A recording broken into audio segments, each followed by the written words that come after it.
Paz, irmãos, vamos abrir a palavra do Senhor em Marcos capítulo 11.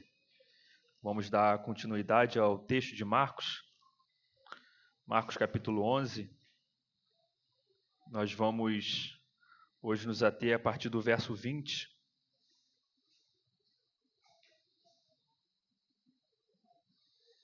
Marcos capítulo 11, a partir do verso 20. Antes de nós adentrarmos no texto de hoje, é importante nós relembrarmos aquilo que foi exposto, porque está conectado, é uma sequência daquilo que vimos.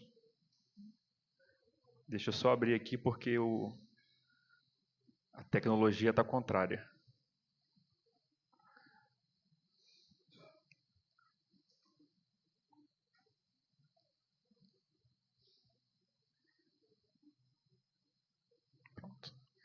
Nós vimos na semana passada com o reverendo Ricardo da exposição do verso 12 até o verso 19 de Marcos capítulo 11. E foi muito interessante a conexão que o reverendo fez da primeira parte do sermão sobre a figueira sem fruto e a conexão de Cristo purificando o templo. É importante nós relembrarmos aqui esse ponto porque está conectado com o que nós veremos hoje também ainda. Relembrando qual foi a cena que nós vimos na semana passada. Jesus Cristo, junto com os discípulos, saíram de Betânia, teve fome, e aí ele foi até uma árvore, uma figueira, com folhas. Uma figueira que aparentemente era bonita, bela e demonstrava ter frutos. Mas chegando até essa figueira, aproximando-se dela, o Senhor não encontrou frutos, apesar das folhas. E aí Cristo proferiu uma maldição contra essa figueira, no verso 14. Ele diz: nunca jamais coma alguém fruto de ti. E seus discípulos ouviram isto. E o reverendo trouxe essa comparação com o povo de Israel. Nós vimos que o povo de Israel, com as suas liturgias, as suas organizações, o templo, o grandioso templo ali, depois da reforma de o rei Herodes, o Grande, nós vimos que o templo, quando vamos na arqueologia bíblica, o templo ali era algo fenomenal. A tecnologia utilizada por Herodes o Grande para reconstrução ali, a ampliação dos pátios, os pórticos, é incrível como tinha tecnologia naquela época, 2000 anos atrás, para mover blocos de toneladas, conseguir nivelar uma montanha, para conseguir expandir o templo. Eu estava pesquisando sobre isso, muito interessante como eles conseguiram fazer isso no alto de uma montanha, fazer perfurações nas montanhas, ampliar e tornar o templo com seus pátios com pilares de mais de 20 metros de altura. Então, Jesus, como está falando do templo, está falando dos judeus, eles tinham com o que se orgulhar, visivelmente. Olha o que Herodes o Grande, o rei Herodes, havia feito com o templo. Olha a magnitude, olha a excelência que o templo apontava ali para a presença do Deus dos judeus. Mas Cristo vai aqui comparar isso a essa figueira. Tudo muito belo, tudo muito verde, mas quando se aproxima um pouco mais, olha por trás das folhas, não se encontra fruto. E era assim que os judeus estavam. Apesar da sua aparência, apesar dos fariseus e a liderança demonstrar uma devoção a Deus, um cuidado com as coisas de Deus, com o povo, na verdade eram legalistas, que se achavam puros, que achavam que poderiam ser santificados à margem de Cristo, à margem da graça.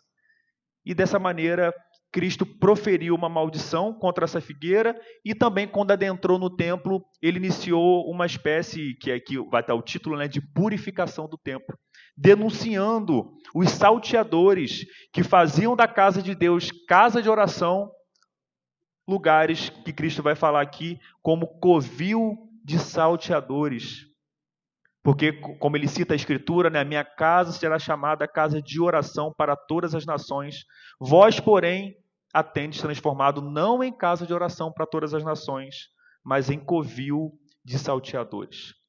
E aí, depois dessa exposição, que o reverendo trouxe uma profundidade, né, muito grande, nós só estamos relembrando aqui alguns tópicos, nós vamos para o verso 20.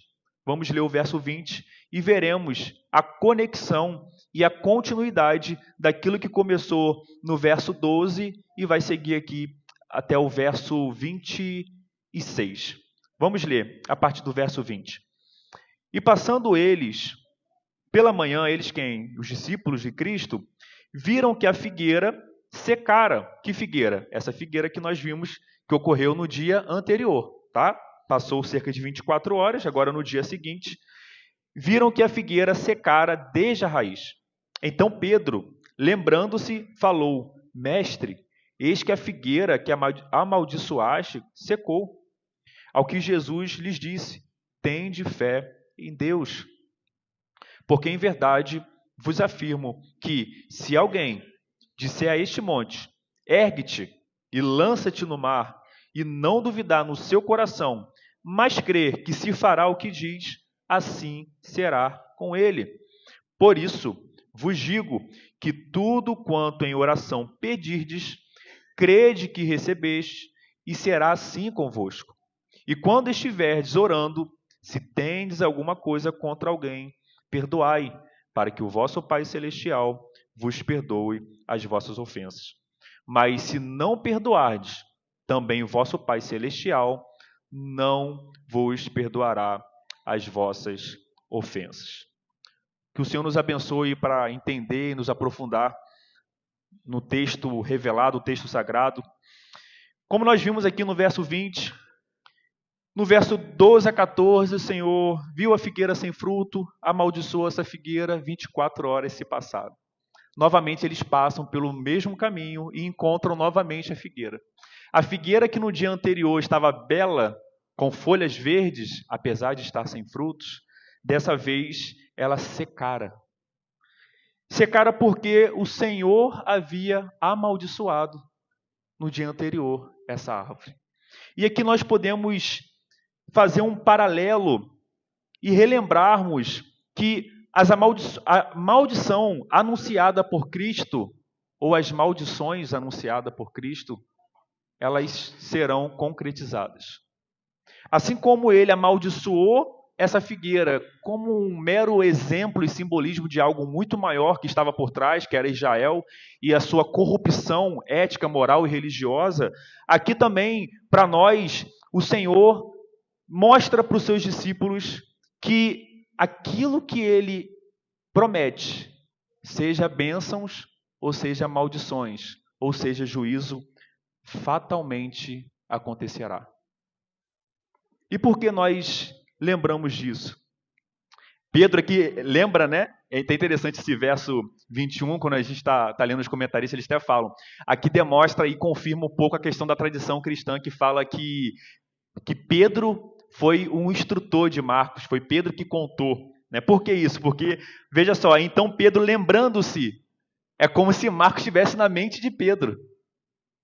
Como que ele sabe que Pedro se lembrou disso? Porque é bem provável, como diz a tradição cristã, que Pedro contou os detalhes para Marcos. Por isso que o evangelho de Marcos, em alguns pontos, é muito mais detalhado que os outros evangelhos, Mateus, Lucas, por exemplo. Tá? Então, nós temos essa cena acontecendo, Pedro lembrando, mestre, eis aí a figueira que amaldiçoaste e secou, e Jesus respondendo, tende fé em Deus. E aqui nós vamos nos aprofundar. Primeiro ponto, a maldição anunciada por Cristo, ela se concretizará. Assim como nós temos essa árvore, essa figueira, como um exemplo da igreja, do povo de Israel, que estava distante e corrompido das verdades e da lei de Deus, a parte de Deus, a parte da verdadeira lei, da verdadeira palavra, do verdadeiro ensino e da verdadeira religião, o Senhor amaldiçoou também a figueira. E aqui fica um ponto para nós, porque assim como Israel, como o povo de Deus, ali até então, foram alertados por Cristo, e Cristo proferiu maldições, nós temos lá 70 depois de Cristo, por exemplo, o templo sendo derribado, né? E é interessante porque quando Cristo anuncia sobre si mesmo, em ele derrubar o templo e reconstruir o templo em 3 dias, o que os grandes líderes falam? Como é que você pode dizer isso se o templo levou 42 anos para ser construído, que é o templo de Herodes, o Grande? Eles não estavam entendendo a comparação. Da mesma forma, nós devemos pegar esse alerta da figueira para nós também. Porque Cristo, como profeta, foi aquele profeta que mais falou sobre o inferno. Dizem os estudos que cerca de 70 referências, aproximadamente, de Cristo entre palavras diretas, parábolas e ensinos sobre o inferno que Cristo proferiu. Ou seja, é um tema que Cristo se preocupou em ensinar, que Cristo se preocupou em trazer para nós. E é um tema que hoje na igreja não tem sido muito falado sobre o inferno. Não é algo atraente, não é algo que as pessoas querem ouvir, que existe uma eternidade de sofrimento, que esse Deus que os cristãos pregam, que é um Deus que é amor, que é um Deus que é pacífico, que ele pode pisar em pessoas por toda a eternidade. Onde o verme não acaba, onde a ferrugem não acaba, não corrói, onde o sofrimento não terá fim e a alma sofrerá por toda uma eternidade. Mas Cristo nos fala sobre isso. Existem maldições proferidas por Cristo para aqueles que não se arrependem, para aqueles que vivem uma vida de iniquidade, uma vida que não confia nos méritos de Cristo, não vive uma vida de arrependimento, mas crê que por seus próprios méritos pode herdar a salvação. É interessante que um dos momentos onde Cristo está falando sobre isso, lá em Mateus capítulo 7, verso 19, temos também Mateus 13, 41, temos Mateus 25, 31 e outros textos do Evangelho, mas em Mateus 7, 19, Cristo vai trazer uma relação aqui direta com o exemplo de árvore, que é justamente o que nós estamos trabalhando aqui, a ideia de uma árvore que é a figueira. Veja, vamos abrir em Mateus 7, 19. Mateus 7, 19, o Senhor vai trazer também esse simbolismo da árvore, que aponta para algo muito maior e muito mais sério do que apenas parte da criação, mas aqui nós estamos falando de não apenas uma árvore que não tem alma sendo cortada, mas aquele que foi criado à imagem e semelhança do Criador sendo lançado fora. Toda árvore que não produz bom fruto, ela é cortada e lançada ao fogo. Assim, pois, pelos seus frutos os conhecereis. Nem todo o que me diz Senhor, Senhor, entrará no reino dos céus, mas aquele que faz a vontade de meu Pai, que está nos céus. Muitos naquele dia hão de dizer-me, Senhor, Senhor, porventura não temos nós profetizado em teu nome? E em teu nome não expelimos demônios? E em teu nome não fizemos muitos milagres? Então lhes direi explicitamente, nunca vos conheci, apartai-vos de mim, os que praticais a iniquidade. Veja a gravidade dessa ameaça de Cristo. Ele não está falando para ímpios declarados ou não crentes. Cristo está falando para os que estão dentro da igreja. O alerta é para aqueles que se dizem professarem a fé em Cristo.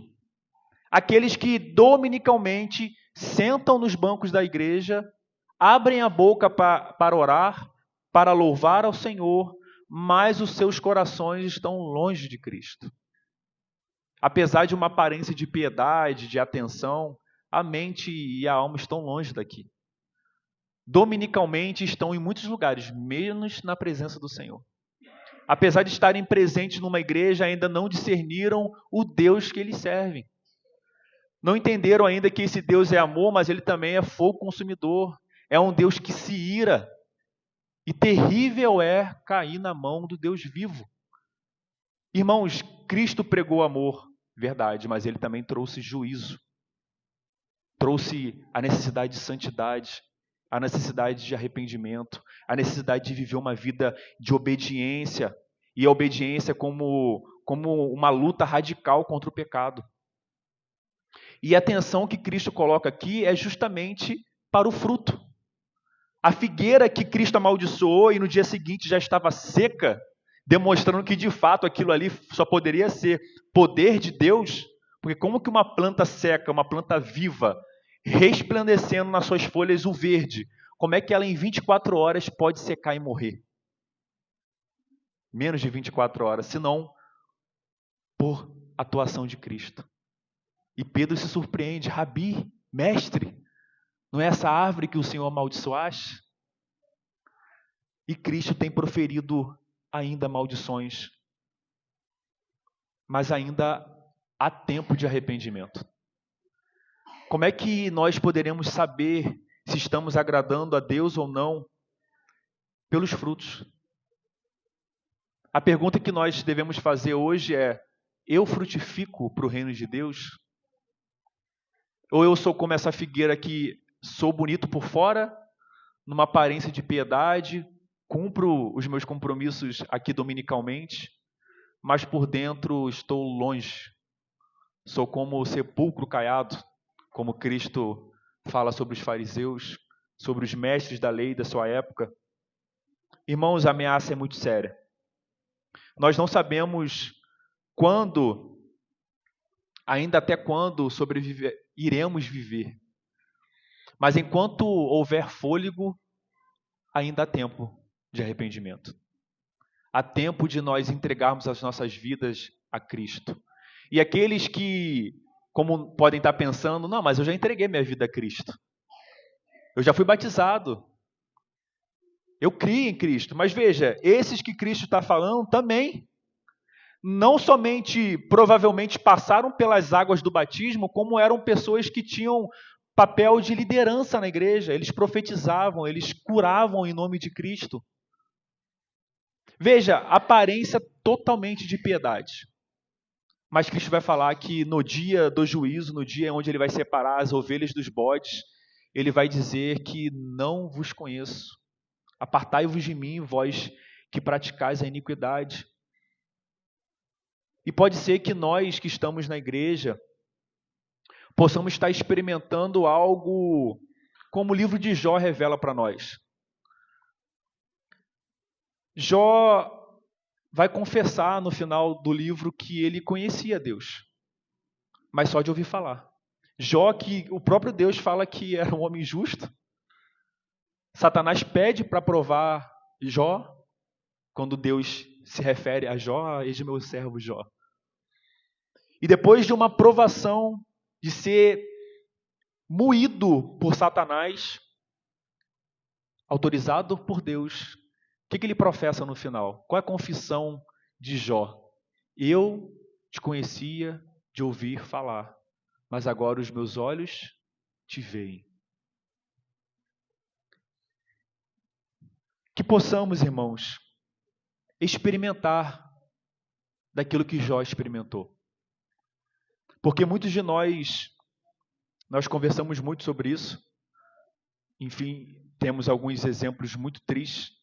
A jornada da fé cristã não é muito sobre o começo, é sobre o fim. Muitos começaram muito bem.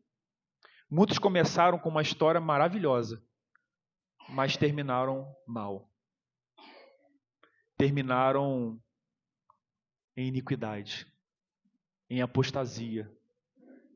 Como nós vimos, por exemplo, de um grande pastor que depois da morte descobriram materiais de pedofilia, de abusos. Um homem até então piedoso para a igreja e para a família.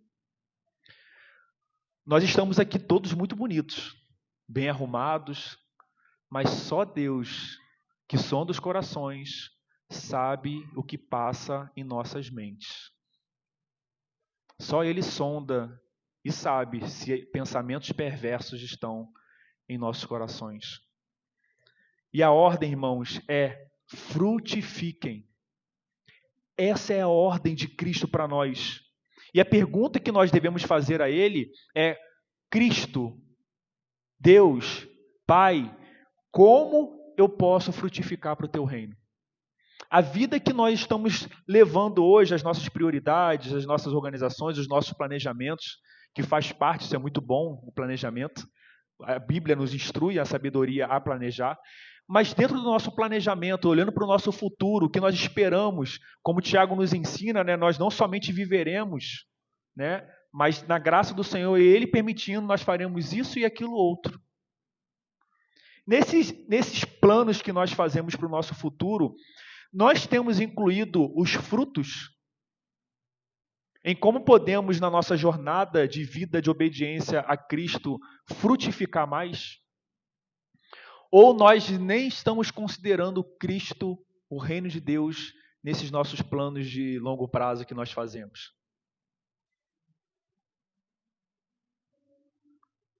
Irmãos, esse texto deve nos fazer tremer, porque deve ser aterrorizador nesse dia ouvir de Cristo que nós não entraremos no reino dele. E ouvir da boca daquele que nós estávamos na igreja por muitos anos, fingindo servir, que ele jamais nos conheceu e nos lançar no inferno para toda a eternidade. Não haverá mais esperança. Ainda há esperança. Que possamos pedir ao Senhor para que Ele nos reavive. Estava vendo sobre a história da igreja e no período do pietismo, né? Nós temos as críticas sobre o pietismo. Esse movimento pietista, um movimento que surge ali na Europa, como, apesar dos seus erros teológicos, mas surge como uma resposta à frieza que a igreja no século XVIII estava enfrentando na Europa. Depois, com o racionalismo, com o humanismo, o iluminismo adentrando na Europa, nos seminários, nas academias, houve um esfriamento e a igreja e todo o que era feito, todos os ritos, se tornou apenas algo intelectual, um rito vazio de significado de devoção a Deus. E esse movimento, por exemplo, com John Wesley, George Whitefield e também nos Estados Unidos com Jonathan Edwards, eles surgem como homens que foram aquecidos por Deus para trazer avivamento para a Europa. E ele é interessante porque nós podemos fazer um paralelo com o que aconteceu com o rei Josias. Quando é levado a ele a lei de Deus que estava empoeirada no templo, que nem mesmo os sacerdotes lembravam mais que existiam essas leis, e depois que essa lei é levada diante do rei Josias, ele rasga as suas vestes, se prostra diante de Deus e confessa: como eu e como o povo temos pecado contra o Senhor. E por meio da vida de Josias há um grande avivamento, de tal modo que Deus fala que o juízo que haveria de vir sobre Israel haveria de ser postergado por causa desse avivamento, por causa de Josias e do arrependimento do povo. E algo semelhante acontece ali.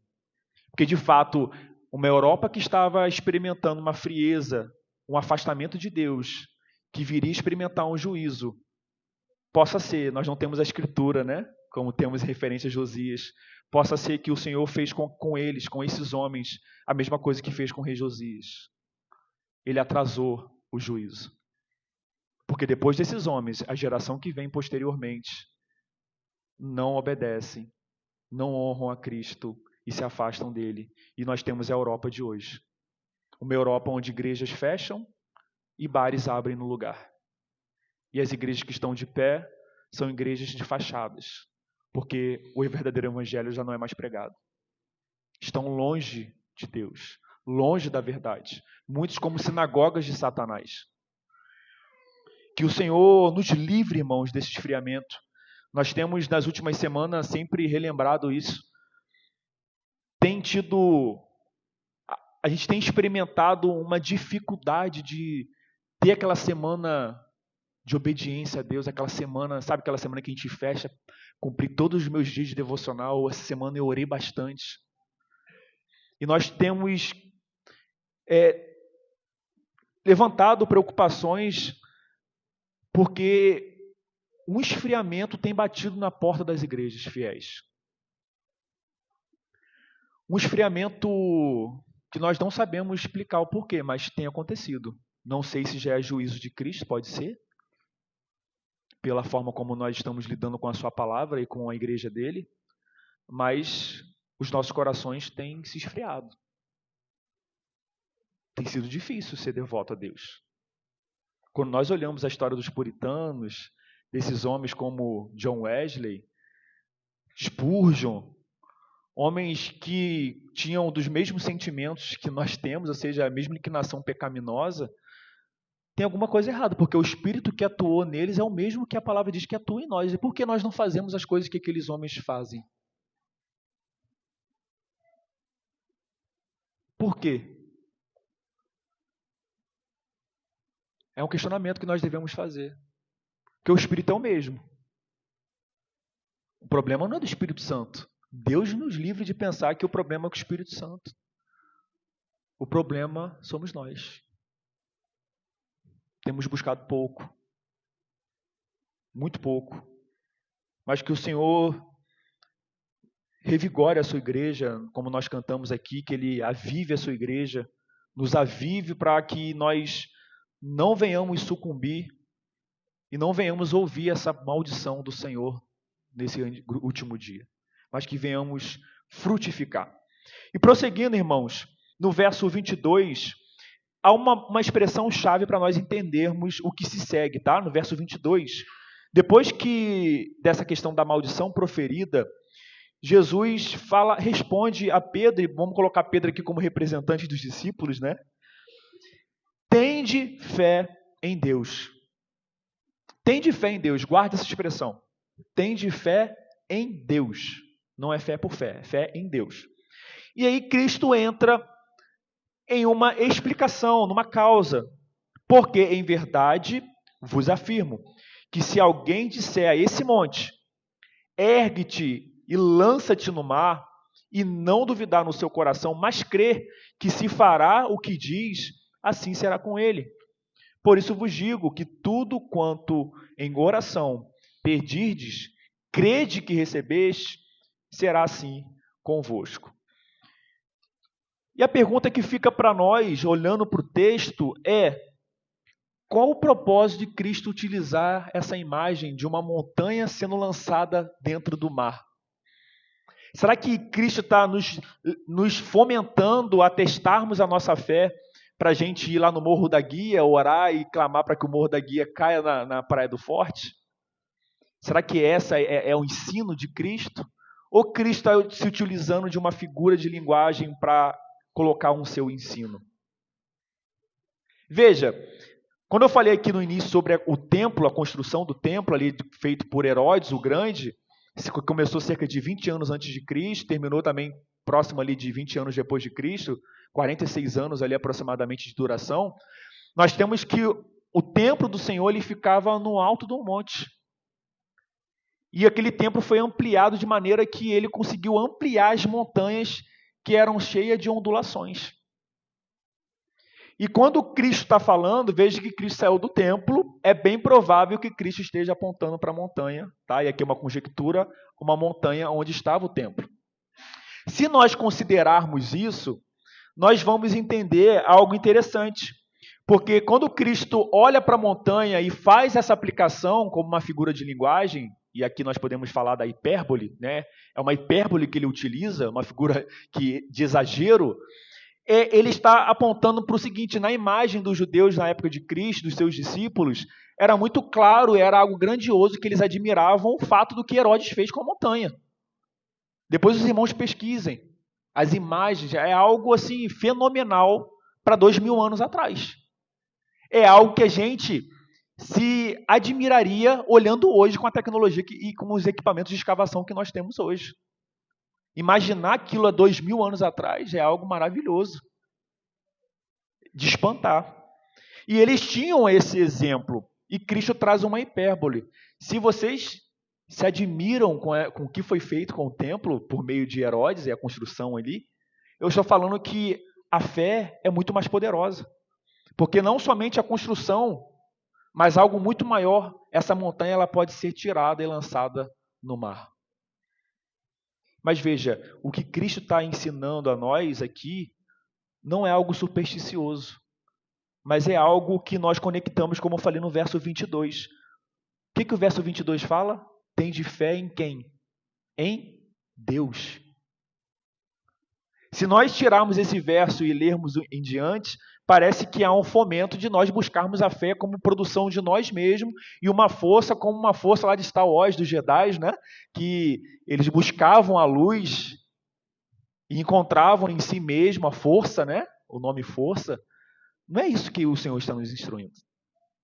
Antes de ele trazer essa figura de hipérbole, ele fala, tende fé em Deus. E aqui é um imperativo, tende fé em Deus. E aqui nós podemos trazer algo que é muito comum na nossa cultura, que é a superstição relacionada com a fé. E veja, isso não é um problema do evangelicalismo do Brasil. É um problema até entre os ímpios.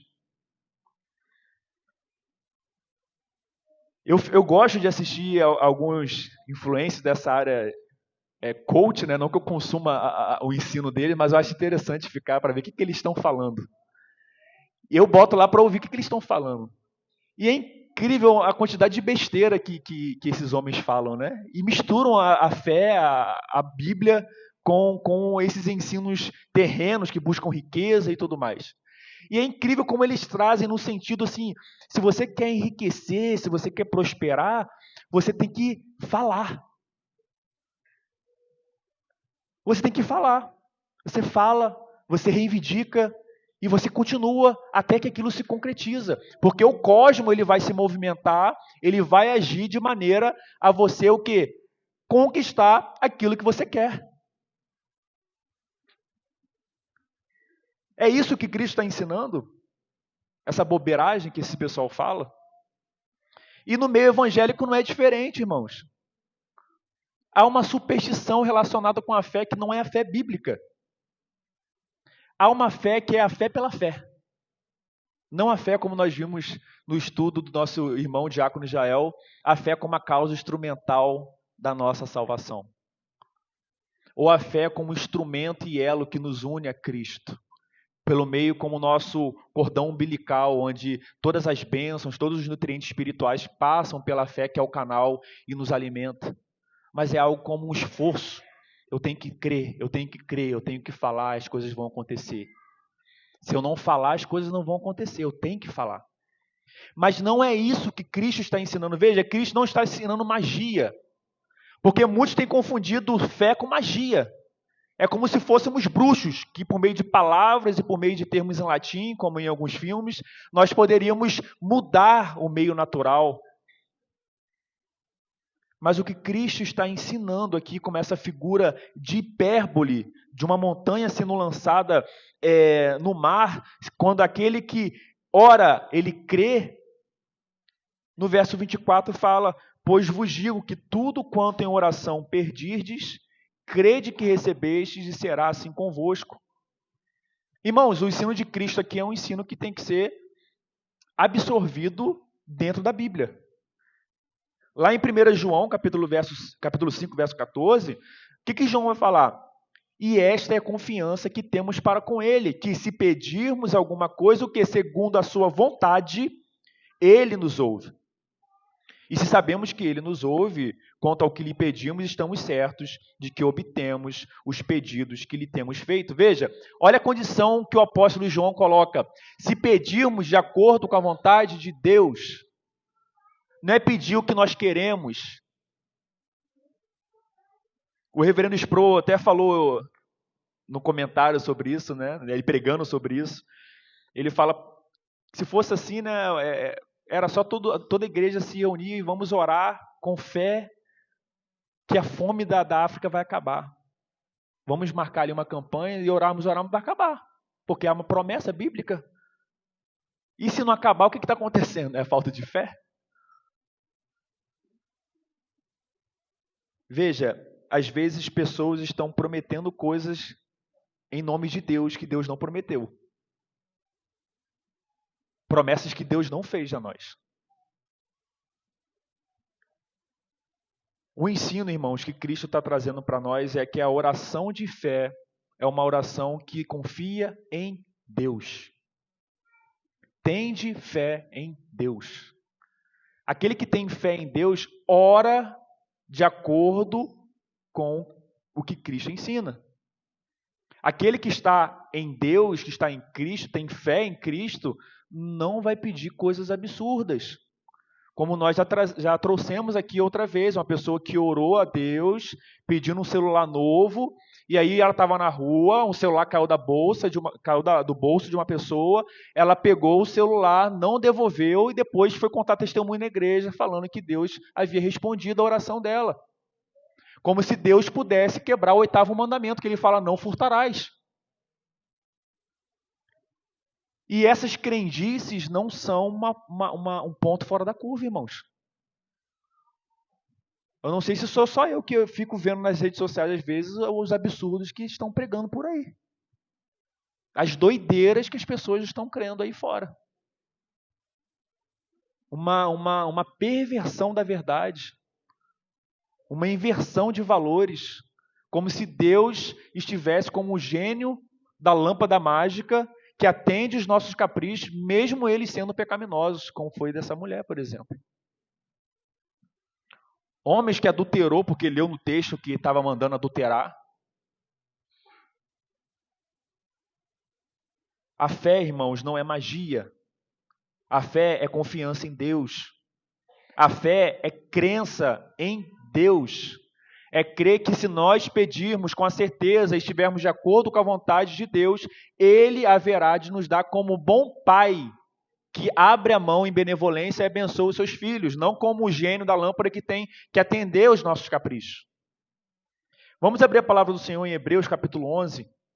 Vamos entender o que a palavra mais adiante diz sobre fé. Hebreus, capítulo 11, verso 1.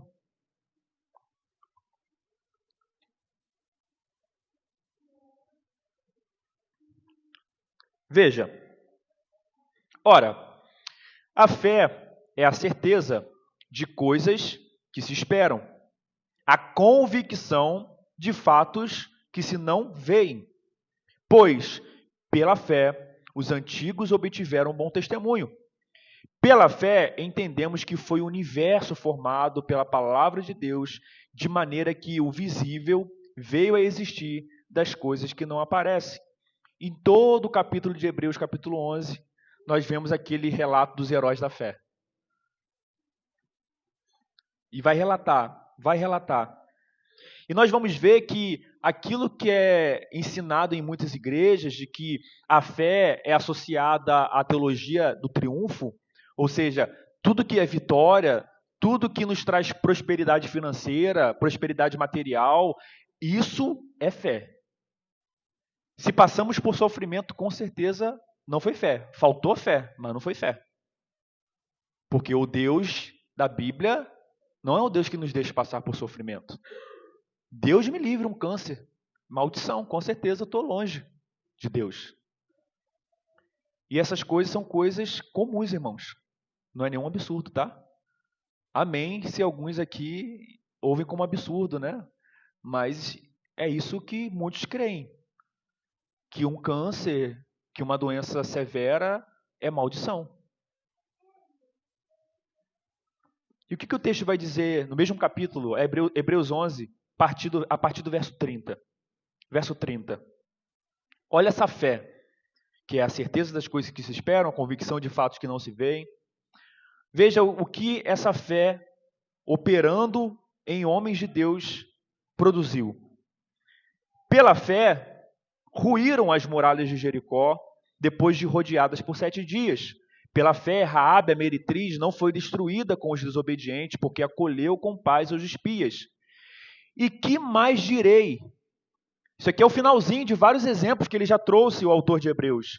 Que mais eu direi? Certamente me faltará o tempo necessário para referir o que há a respeito de Gideão, de Baraque, de Sansão, de Jefité, de Davi, de Samuel e dos profetas, os quais, por meio da fé, subjugaram reinos, praticaram a justiça, obtiveram promessas, fecharam a boca de leões, extinguiram a violência do fogo, escaparam ao fio de espada, da fraqueza tiraram força, fizeram-se poderosos em guerra, puseram em fugas exércitos de estrangeiros, mulheres receberam pela ressurreição os seus mortos, alguns foram torturados, não aceitando o seu resgate, mas para obterem superior ressurreição.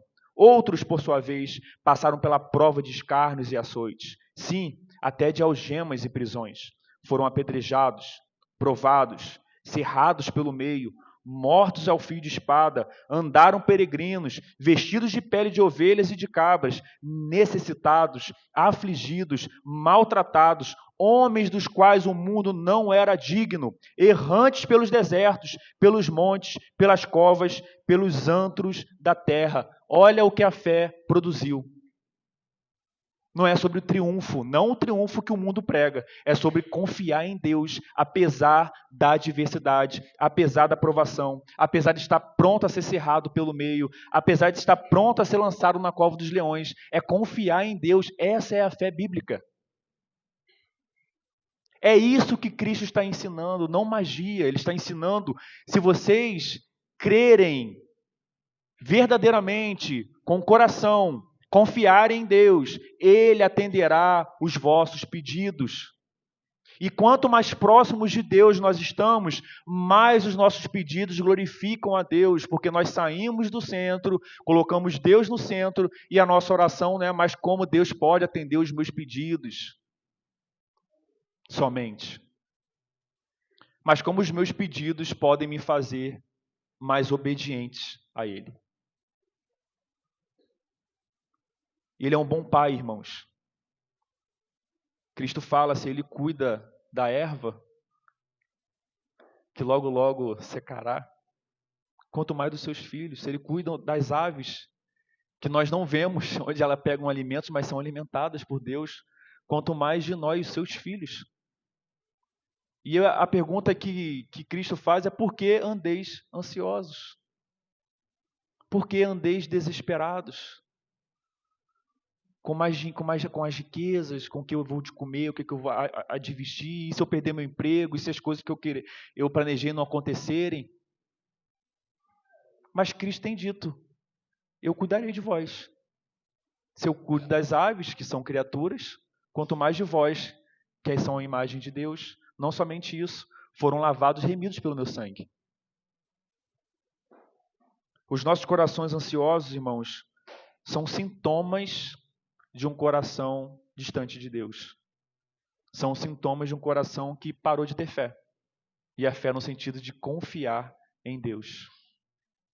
E quando isso acontece, nós vimos isso no estudo, o diácono Israel trouxe sobre isso, os sintomas do esfriamento do amor a Deus. É uma doença como uma doença física. Há uma piora quando não é tratado. E nós agradecemos a Deus porque, apesar disso, Ele nos deixa cair para levantar. E não nos deixa achar que estamos bem moribundos espiritualmente. Essa é a fé. A fé verdadeira é a fé que confia em Deus, e nessa fé o poder de Deus se aperfeiçoa nos seus filhos, de modo que agora eles têm a coragem, a intrepidez de enfrentar tudo, todos, por causa de Cristo. Veja como esses homens glorificaram a Deus. E a gente fica até se questionando, nós conversamos uma vez lá fora, como é que esses homens passaram por tudo isso, né? Os mártires. Nós lemos sobre os mártires, a briga para, não, me deixa aí. Não crie embaraço, não, eu quero ser lançado aos leões. Me deixa aí, eu quero ser lançado.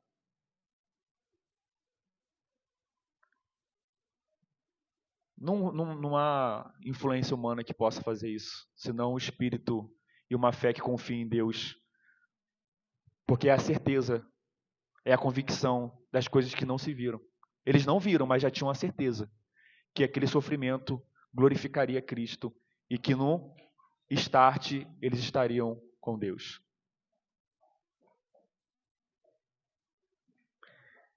Prosseguindo, irmãos, depois que Cristo expõe esse ensino para nós, um ensino que agora nós vimos que não é superstição, não é magia, mas é a confiança em Deus.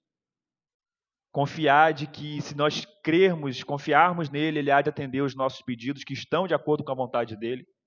Ele traz agora um outro ponto, porque esses crentes, esses filhos de Deus que oram com confiança, eles não podem fazer isso se estiverem com um problema com irmãos.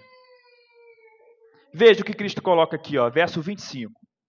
E quando estiverdes orando, se tendes alguma coisa contra alguém, ou seja, não é nem somente contra cristãos, contra alguém, contra pessoas crentes e não crentes, perdoai, para que o vosso Pai Celestial vos perdoe as vossas ofensas. Veja, Cristo coloca uma condicional aqui muito perigosa para nós. Ele está condicionando, se nós não liberamos perdão, Cristo está falando, irmãos, não é uma dedução nossa, não, uma inferência. Cristo falou expressamente. Se eu não perdoo, eu não serei perdoado, tá? É assim, simples. Não está perdoando? Cuidado, não espere ser perdoado por Deus. Você pode estar se sentindo bem, seu coração está muito bem, estou vindo na igreja, eu choro, me emociono, mas eu estou cheio de mágoa e não perdoo as pessoas. A ameaça de Cristo é: vocês não serão perdoados pelo Pai.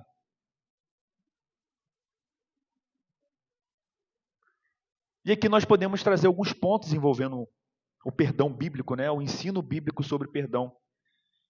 E aqui nós lembramos primeiro do que Cristo nos ensina lá na oração dominical, na oração do Pai Nosso. Qual é um dos pedidos das petições que nós vimos na oração às terças-feiras? Uma das petições, Cristo nos ensina: perdoa as nossas dívidas, assim como nós temos perdoado os nossos devedores. Olha a equiparação. Me perdoa, ó Pai, assim como eu tenho perdoado. E quando eu não perdoo? E se eu não tenho perdoado? Como é que fica? Cristo fala: o Pai também não está perdoando vocês. Devemos, irmãos, pedir perdão. E aqui um ponto de perdoar também. Quando nós falamos em perdoar, o reverendo Sproul traz uma questão muito interessante aqui para nós. Quando ele fala em perdoar, o ensino bíblico é que o perdão ele vem depois de um arrependimento. É um ponto interessante que ele coloca. Porque às vezes nós falamos que perdoamos sem nem a pessoa ter pedido perdão. Não faz sentido. O perdão decorre do arrependimento. Nós perdoamos aquele que pediu perdão para nós. Veja, a equiparação do perdão divino é: eu me arrependo, confesso os meus pecados e sou perdoado por Deus. Não é esse o processo do perdão? Não é Deus perdoa todos, estou perdoando, sem ninguém ter se arrependido. Nós somos levados pelo Espírito ao arrependimento todos os dias. Confessamos os pecados e aí recebemos perdão. A lógica é a mesma. Para nós perdoar, é necessário que se haja o pedido de perdão e arrependimento. Eu não posso estar soltando perdão a quem não se arrependeu. E aí pode ficar para nós o ensino: então eu estou tranquilo, a pessoa não me pediu perdão. Se ela não me pediu perdão, eu estou em paz. Eu vou perdoar o que? Ela não me pediu perdão? Esperar ela me pedir perdão. Mas o ensino bíblico é de Mateus capítulo 18, se o irmão cometeu alguma coisa contra ti, vá ao encontro dele e questione o irmão, exorte o irmão, admoeste o irmão. Se esse irmão se arrepender, amém, vós ganhaste o seu irmão. Veja, não é para a gente não perdoar e agora utilizar essa verdade como: eu estou tranquilo porque ninguém pediu perdão, se não me pediu perdão, estou aqui esperando. Nós devemos ir ao encontro daquele que nos ofendeu. Nós devemos questionar, devemos admoestar, conduzir essa pessoa ao arrependimento. E se ela não se arrepender? E se ela não confessar? Temos o processo de Mateus capítulo 18. Leve 2 testemunhas. Não se arrependeu? Leve à igreja. Não se arrependeu? Trate como um publicano. Não há isso de perdoar quem não se arrepende. O perdão é uma relação envolvendo 2 pessoas. Uma se arrepende, pede perdão depois da exortação, se for o caso, e aí ela recebe o perdão. Recebe o perdão de Deus. E é interessante que em Mateus capítulo 18, o mesmo texto que Cristo vai ensinar sobre esse processo de disciplina eclesiástica, é o mesmo contexto que Pedro pergunta, logo Pedro pergunta a Cristo: tá, mestre, quantas vezes eu tenho que perdoar por dia? 7 vezes? Ele pergunta já colocando o número, né? São 7 vezes. O que Cristo responde? Não, 70 vezes 7. E aqui é uma plenitude, né? 70 vezes 7 o número de vezes que eu tenho que perdoar. Então, se por um lado eu perdoo a quem pede perdão e a quem se arrepende, por outro, eu sou obrigado a perdoar essa pessoa quantas vezes ela me ofender e se arrepender. Não há limite. Ah, não, vou dar mais uma chance. Se ela pisar no meu calo de novo, acabou. Vou lançar fora, não quero nem saber dessa pessoa. Pô, 2 vezes, já é a terceira que ela peca contra mim. Aí crente é ser bobo, né? Eu não sou bobo. Sou crente, mas eu não sou bobo. 3 vezes eu vou confiar. Mas Cristo fala que nós temos que perdoar 70 vezes 7. A mesma pessoa. Se ela te ofende, se arrepende e pede perdão, nós temos que perdoar. É claro que vai afetar as nossas relações, né? Isso é óbvio, nós somos pecadores. Mas temos que perdoar. E pedir a Cristo que Ele nos conduza a um perdão genuíno. Por quê? Porque qual é a imagem aqui? Porque nós ofendemos o santo Deus todos os dias. E Ele todos os dias nos perdoa. Dentro das horas que nós temos acordados, e pecamos às vezes até dormindo, tem gente que ensina que determinados pensamentos dormindo não é pecado, porque está no momento de insônia, você não tem controle da mente. Meu irmão, o que passa na sua mente é por causa do pecado que está dentro de você. Se nós fôssemos puros e imaculados, não teríamos pensamentos que nós temos às vezes dormindo. Se nós temos, é o pecado. E quando acordamos desse sonho ou desse pesadelo, nós temos que confessar e pedir perdão a Deus por ter sonhado isso. Porque também é pecado. Nós pecamos acordados, nós pecamos dormindo, nós pecamos respirando, pecamos no trabalho, pecamos no banheiro, pecamos em todo lugar, em todo momento. É muito mais de 70 vezes 7. E Cristo nos perdoa toda vez que nós confessamos.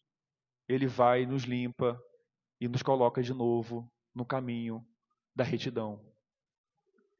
E isso é todos os dias. Todos os dias nós vamos ofendendo Ele, todos os dias recebemos perdão. Por que não temos perdoado os nossos ofensores?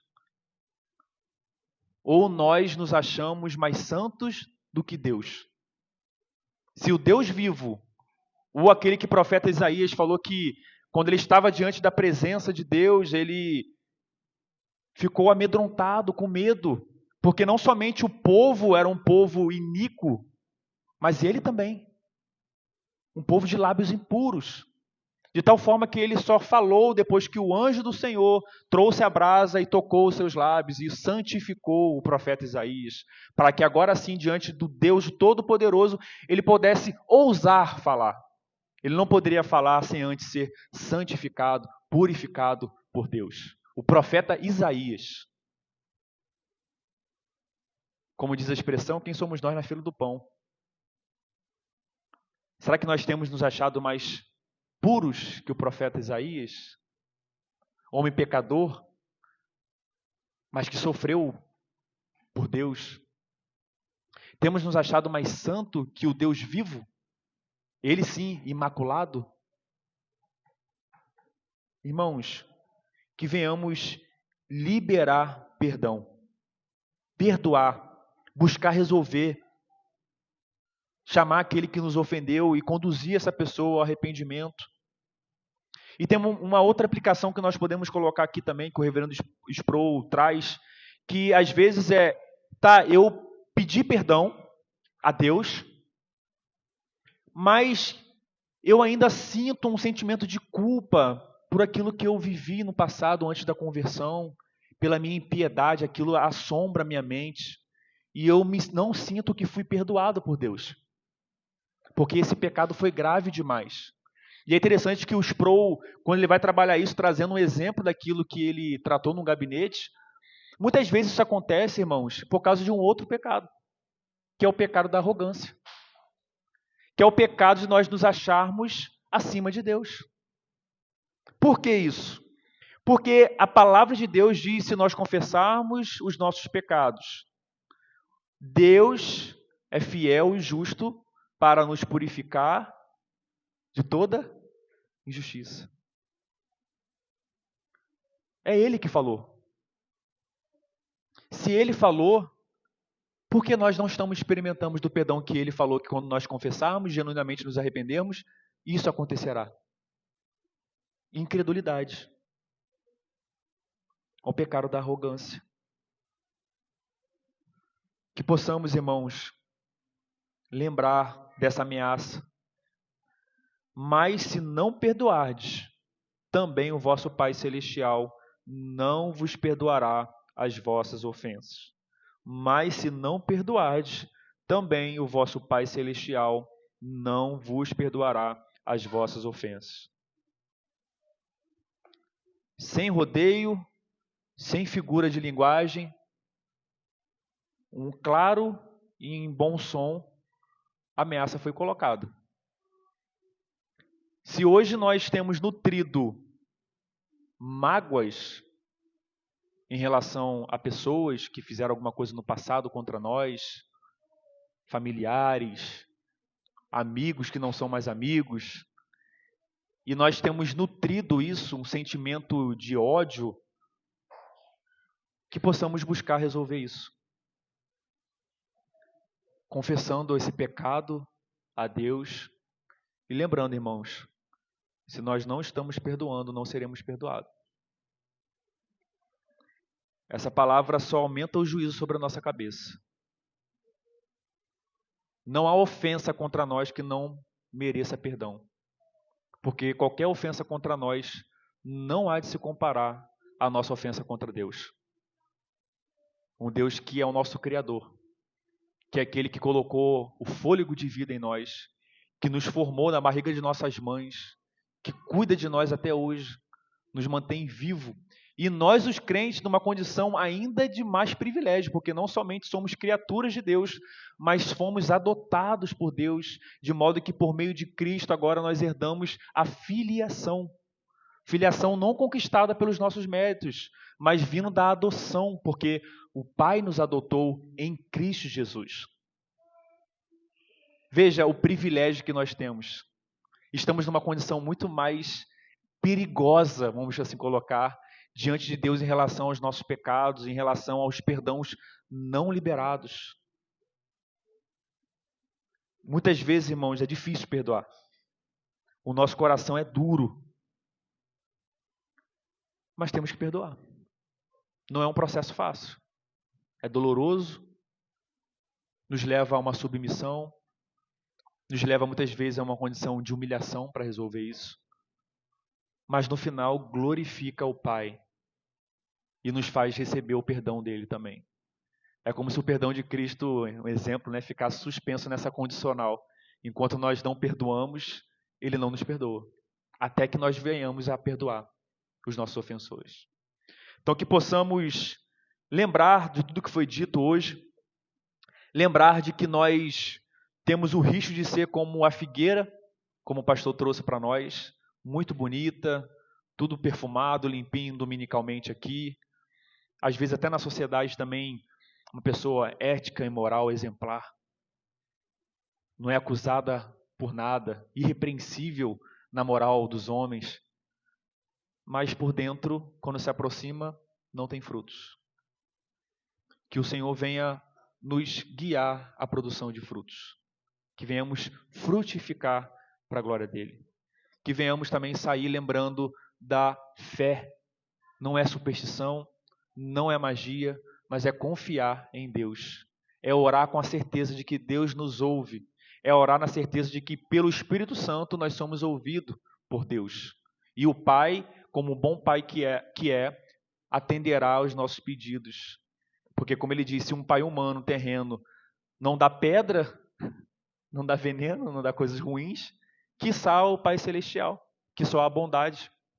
O pecador não quer machucar o filho, quanto mais aquele que não flerta com o pecado, aquele que não pode ver o pecado, não pode ver a maldade, quanto mais ele está disposto a abençoar os seus filhos, porque ele é benevolente, misericordioso e amoroso.